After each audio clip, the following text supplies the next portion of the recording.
म तपाईँहरूलाई अप्सनबाट नेपाल पैसा पठाउने तरिका सिकाउन गइरहेको छु। सुरुमा यो अप्सन खोलिसकेपछि तपाईँको यहाँ अप्सनमा पैसा हाल्नुपर्ने हुन्छ। पैसा हाल्नको लागि तपाईँको सुरुमा यो एकाउन्ट नम्बर यहाँ हेर्नुहोस्, यो हो। यसलाई तपाईँले यहाँ कपी गर्नु पर्यो। यहाँ दबायो भने कपी हुन्छ अटोमेटिकली। यहाँनिर दबायो भने कपी हुन्छ है।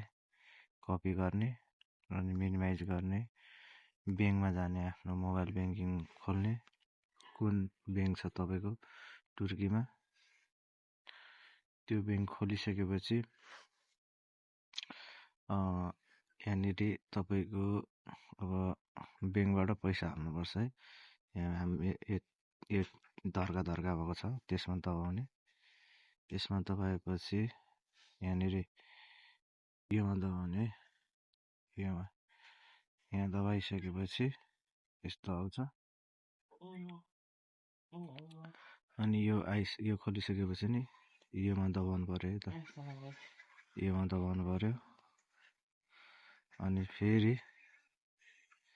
यहाँ फेरि एकचोटि दबाउनु पर्छ। यहाँ दबाइसके यस्तो आउँछ है। अनि अघि हामीले त्यो अप्सनको कपी गरेको थियो नि, यहाँनिर अब पेस्ट गर्ने हो। पेस्ट गरेपछि यहाँ तल नेममा यहाँ अटोमेटिक यहाँ नाम आइसक्यो है, मेरो नाम आइसक्यो यहाँ, एकाउन्ट नम्बर। यहाँनिर नाम हान्ने।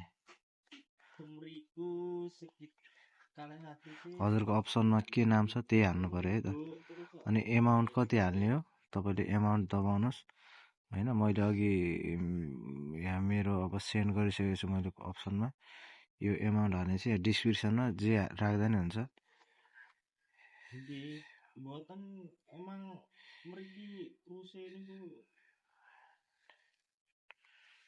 लेखिदिउँ। अनि त्यसपछि कन्टिन्यू गर्ने है।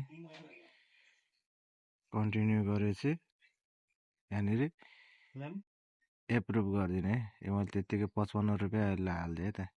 एप्रुभ गरेपछि गयो पैसा। यहाँबाट हालेको लगभग 2-3 मिनटपछि अप्सनमा जान्छ। त्यसपछि अब अप्सन खोल्ने फेरि यहाँ अब हेर्नु सक्नुहुन्छ मेरो यहाँ अप्सनमा पैसा आइसकेको छ है। मैले अघि लोड गरेको थिएँ। अब यो पैसा म नेपाल पठाउँछु है त। यसमा गर्नको लागि अब सुरुमा सेन्ड मनीमा जाने है नि त। सेन्ड मनीमा जाने। अब यहाँनिर नेपाल सर्च गर्ने।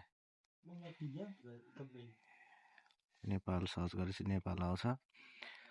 अब तपाईँले यहाँनिर तपाईँले केमा पठाउने भन्ने कुरा हुन्छ होइन। यहाँनिर अब ई-सेवा पनि पठाउनु मिल्छ, विभिन्न पठाउनु मिल्छ। अलि सस्तो पर्ने भनेको चाहिँ तपाईँको एकाउन्टमा हाल्यो भने चाहिँ अलिकति पैसा अलि धेरै जान्छ है त। अनि कन्टिन्यू गर्ने। अब कन्टिन्यू गरिसकेपछि यहाँनिर अब एमाउन्ट हाल्ने। अब म कति हाल्दैछु भन्दा चाहिँ यो महिनाको तलब हाल्दैछु मेरो 46,000 भने चाहिँ 46,000 नै हाल। 46,000 हाल्छु। अब 46,000 हाल्दा कति जान्छ पैसा भन्ने कुरा यहीँ देखाइसकेको छ है। यहाँनिर रेट सबै चार्ज सबै यहीँ देखाएको छ है।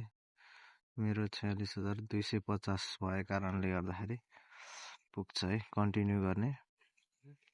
कन्टिन्यू गरेपछि यहाँनिर अब कसको एकाउन्टमा हाल्नु लाग्यो त्यसको एकाउन्टको नाम, एकाउन्ट होल्डरको नाम हाल्नु पऱ्यो है। यो चाहिँ मेरो आफ्नै एकाउन्टमा हाल्नु लागेको कारणले मेरो आफ्नै नाम राख्छु म। नाम चाहिँ एउटा स्पेलिङ पनि मिस्टेक हुनु हुँदैन। मिस्टेक भयो भने चाहिँ पैसा जान्छ तर ब्याङ्कले दिँदैन, ब्याङ्कले एकाउन्टमा हालिदिँदैन क्या, त्यो समस्या हुन्छ। त्यसपछि फेरि अनि यसलाई यहाँनिर यो पैसा रिफन्ड गर्नुपर्ने हुन्छ। यसको लागि अब तपाईँको धेरै टाइम लाग्छ। त्यही भएर एकदम ध्यान दिएर नामहरू हाल्नु होला है त। स्पेलिङहरू एकदम ध्यान दिएर हेर्नु होला। चाहिँ टाइपमा जस्तो त्यस्तै छोडिदिनुहोस्। अनि ब्याङ्कको नाम चुज गर्नुपर्छ। अब मेरो ब्याङ्क चाहिँ नबिल हो, नबिल ब्याङ्क भएको कारण नबिल ब्याङ्क। तपाईँको कुन ब्याङ्क हो त्यही ब्याङ्कको गर्नु होला। अनि यसमा चाहिँ रिटेल भन्ने छ यो सुरुकोमै दबाउनु होला है। यसमा दबाएपछि एकाउन्ट नम्बर भनेको छ है। मेरो एकाउन्ट नम्बर मैले अघि कपी गरेर राखेको थिएँ, त्यो एकाउन्ट नम्बर पेस्ट गरेँ है त यहाँनिर। नम्बर रिलेसनसिप भनेको छ। अब यसमा के राख्नु, अब आफ्नो जे राख्दैन हुन्छ।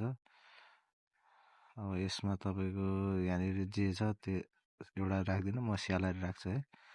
तपाईँले जे राख्यो नि राख्नुहोस्। सेन्डिङ रिजन भनेको छ। अब बिजनेस फ्यामिली के छ है, इन्सुरेन्स बिजनेस त ठिक छ। फ्यामिली भन्ने राखेँ मैले। त्यो चाहिँ मोबाइल नम्बर यो अप्सनल हो, राख्दा नि हुन्छ नराख्दा नि हुन्छ है। यो चाहिँ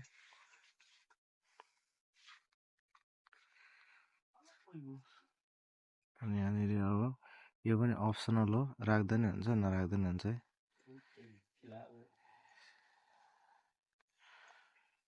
फेरि एकचोटि चेक गरौँ। नाम ठिक छ, ब्याङ्कको नाम ठिक छ, एकाउन्ट नम्बर ठिक छ।